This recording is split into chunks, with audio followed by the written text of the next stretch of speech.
ಕ್ಷೇತ್ರದಲ್ಲಿ ಶಾಸಕ ಬಸವರಾಜ ರಾಯರೆಡ್ಡಿಯವರ ದೌರ್ಜನ್ಯ ಮಿತಿ ಮೀರಿದೆ. ನನ್ನ ಮಗ ಜಿಲ್ಲಾ ಪಂಚಾಯಿತಿ ಮಾಜಿ ಸದಸ್ಯ ಅರವಿಂದ ಗೌಡ ಪಾಟೀಲ್ ಅವರು ರಾಜಕೀಯ ಕ್ಷೇತ್ರದಲ್ಲಿ ಬೆಳವಣಿಗೆಯಾಗುತ್ತಿರುವುದನ್ನು ಸಹಿಸುತ್ತಿಲ್ಲ ಎಂದು ಮಾಜಿ ಶಾಸಕ ಶಿವಶರಣಪ್ಪ ಗೌಡ ಪಾಟೀಲ್ ಆರೋಪಿಸಿದರು. ಯಲಬುರ್ಗಾ ಪಟ್ಟಣದಲ್ಲಿ ಕರೆದಿದ್ದ ಸುದ್ದಿಗೋಷ್ಠಿಯನ್ನು ಉದ್ದೇಶಿಸಿ ಅವರು ಮಾತನಾಡಿದರು. ಈ ಹಿಂದೆ ಕ್ಷೇತ್ರದ ಶಾಸಕರಾಗಿ ಜನಪರ ಕೆಲಸ ಕಾರ್ಯಗಳನ್ನು ಮಾಡಿದ್ದೇನೆ. ಕ್ಷೇತ್ರದಲ್ಲಿ ಶಾಸಕ ರಾಯರೆಡ್ಡಿ ಹಾಗೂ ಅವರ ಸಹೋದರರು ಮತ್ತು ಎಸ್ಆರ್ ನವಲಿ ಹಿರೇಮಠ್ ಅವರು ಕ್ಷೇತ್ರದಲ್ಲಿ ಲೂಟಿ ಮಾಡುತ್ತಿದ್ದಾರೆ ಎಂದರು. ರಾಯರೆಡ್ಡಿ ಬೇರೆ ಯಾರು ಶಾಸಕರಾಗಬಾರದು ಎಂಬ ನೀಚ ಮನಸ್ಸಿನವರು ಎಂದರು. ಕ್ಷೇತ್ರದಲ್ಲಿ ವಿಂಡ್ ಮಿಲ್ ಮಾಲೀಕರು ಹಾಗೂ ರೈತರು ಜಮೀನು ಖರೀದಿಸಬೇಕಾದರೆ ಸಬ್ ರಿಜಿಸ್ಟ್ರಾರ್ ಕಚೇರಿಗೆ ಹೋಗಬೇಕು. ಮುಂಚೆ ರಾಯರೆಡ್ಡಿಯವರಿಗೆ ಹಣ ತಲುಪಿಸಿದಾಗ ಮಾತ್ರ ಖರೀದಿಯಾಗುತ್ತದೆ ಎಂದರು.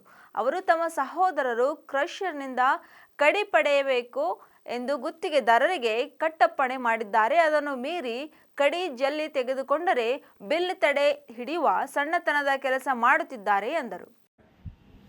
ಅವರು ಹೋಗಿ ದೌರ್ಜನ್ಯ ಮಾಡಿದರು. ಕಾನೂನುಗಳಿವೆ.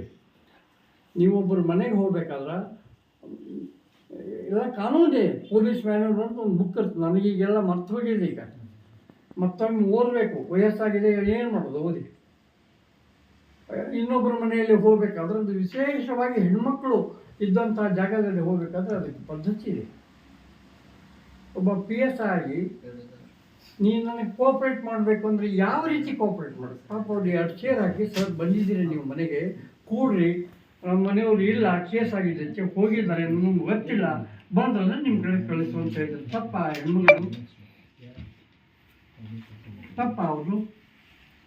ಆಕೆಗೆ ಹೇಗೆ ಕೊಚ್ಚಿಂದ ಮಾಡಿ ಏನು ಮಾಡಿದ್ದಾರೆ, ಬೆಲೆಲ್ಲ ಸೇರಿದ್ದಾರೆ, ಮುಂದೆ ಹೋಗಿ ಡಿಲೀಟ್ ಮಾಡಿ. ಇವ್ರು ಯಾರು ಹೇಳಿಕೆ ಡಿಲೀಟ್ ಮಾಡೋಕೆ ಇಲ್ಲ, ನಮ್ಮ ಮನೆಯವರು ಮನೆಗೆ ಬರ್ತಾರೆ, ನಿಮ್ಗೆ ಕಳಿಸ್ತೇನೆ. ಅಷ್ಟಕ್ಕಾದ್ರೂ ಸುಮ್ಮನೆ ಆಗಬೇಕಲ್ಲ, ಆಗಿಲ್ಲ. ಫುಲ್ ವಿಡಿಯೋ ಮಾಡ್ಕೊಂಡಿದ್ದಾರೆ, ಅದನ್ನೆಲ್ಲ ನಿಮ್ಗೆ ಕೊಟ್ಟಿದ್ದೇವೆ ದಾಖಲಾತಿ. ಅದರ DSPಗೂ ಕಳಿಸಿದೆ. ನಾನು ಹೇಳಿದ್ದೀನಿ, ಏನೇ ಮಾಡೋದಿದ್ರೆ ಕಾನೂನಿನ ಒಂದು ಪರಿಧಿಯೊಳಗೆ ಮಾಡಿರಿ, ನಮ್ಮದೇನು ಅಭ್ಯಂತರ ಇಲ್ಲ. ಕಾನೂನು ಮೀರಿ ಅಥವಾ ಯಾರದೋ ಪ್ರಭಾವಕ್ಕೆ ಒಳಗಾಗಿ ಅದು ವಿಶೇಷವಾಗಿ ಹೆಣ್ಮಕ್ಳ ಜೊತೆ ಬಿಹೇವ್ ಮಾಡೋ ಕಾಲಕ್ಕೆ ಪೊಲೀಸರು ಭಾಳ ಕೇರ್ಫುಲ್ ಆಗಿರ್ಬೇಕು. ಏಕವಚನದಲ್ಲಿ ಮಾತಾಡೋದು, ವಿಡಿಯೋ ಡಿಲೀಟ್ ಮಾಡು ಅಂತ ಹೇಳೋದು, ಇವ್ರು ಯಾರು ಹೇಳಿಕೆ? ಜನ ಎಲ್ಲ ಬಂದಿದ್ದಾರೆ. ಪೊಲೀಸರು ಈ ಹೆಣ್ಮಗಳು ಮನೆಗೆ ಬಂದಿದ್ದಾರೆ ಅಂದರೆ ಏನೋ ಯಾವ ಉದ್ದೇಶದಿಂದ ಬಂದಿದ್ದಾರೆ ಜನರಿಗೆ ಗೊತ್ತಾಗಬೇಕಲ್ಲ. ತಪ್ಪು ತಿಳ್ಕೊತಾರೆ. ಯಾರೋ ಒಬ್ಬ ಬರ್ತಾರೆ ಹೆಣ್ಮಗಳ ಮನೆಗೆ, ನಾವು ಹೊತ್ತಪ್ಪಿ ಹೋದರೆ ಏನು ತಿಳ್ಕೊತಾರೆ ಅವರು? ಅದನ್ನೆಲ್ಲ DSP SP ಎಲ್ಲ ಕಳಿಸಿದೆ. ಕೇವಲ ಇದು ಒಂದೇ ಇನ್ಸಿಡೆಂಟ್ ಅಲ್ಲ. PSI ಕುಕ್ನೂರವರು ಎಲ್ಲ ಕಡೆ, ಇಡೀ ತಾಲೂಕಿನಲ್ಲಿ ಎಲ್ಲ ಕಡೆ. ನಾನು ನಿನ್ನೆ ಕೇಳಿದೆ, ಒಂದು 15-20 ದಿವಸದಿಂದ ಯಾರೋ ಚನ್ನಪಳ್ಳಿ ಅಂತ ಕುಕ್ನೂರು ಸಮೀಪ ಇದ್ದಂಥ ಊರಿನಲ್ಲಿ ಹೊಡೆದಿದ್ದಾರೆ. ಅವರು ಕಂಪ್ಲೇಂಟ್ ಮಾಡಿ ಇದನ್ನು ಮಾಡಿ ಮಾಡ್ತಾರೆ. ಯಾಕೆ ಮಾಡಬಾರ್ದು ಹೇಳಿ? ಕಾನೂನಿನ ರೀತಿಯಲ್ಲಿ ನೀವು ನಡ್ಕೊಂಡ್ರೆ ಎಂತ ತೊಂದರೆ ಇಲ್ಲ. ಅದನ್ನು ನಾನು DSPಗೆ ಅದನ್ನೇ ಹೇಳಿದೆ. ನೋಡಿ, ಹೆಣ್ಮಕ್ಳಿದ್ದ ಜಾಗಕ್ಕೆ ಹೋಗ್ಬೇಕಾದ್ರೆ ಭಾಳ ಕೇರ್ಫುಲ್ ಆಗಿರಬೇಕು. ನಾನು ವಿಡಿಯೋನ ಕೇಳಿದೆ, ನಿಮಗೂ ಕಳಿಸ್ತಾ ಇದ್ದೇನೆ. ಏನೇ ಮಾಡಿದ್ರು ಕಾನೂನಿನ ವ್ಯಾಪ್ತಿಯಲ್ಲಿ ಮಾಡಿರಿ. ತಪ್ಪಾಯಿತು. ತೊಂದರೆ ಆದರೆ ರಾಯರೆಡ್ಡಿಯವ್ರಿಗೆ ಆಗೋದಿಲ್ಲ, ಇವ್ರಿಗೆ ಆಗುತ್ತೆ. ಅದನ್ನು ಹೇಳಿದ್ದೇನೆ. ಎಷ್ಟು ದಿವಸ ಅಧಿಕಾರ ಇರ್ತೀರಿ? ಇವತ್ತೆಲ್ಲ ನಾಳೆ ಹೋಗುತ್ತೆ.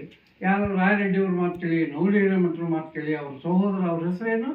ರಾಯರೆಡ್ಡಿ ತಮ್ಮ ಹೆಸರು?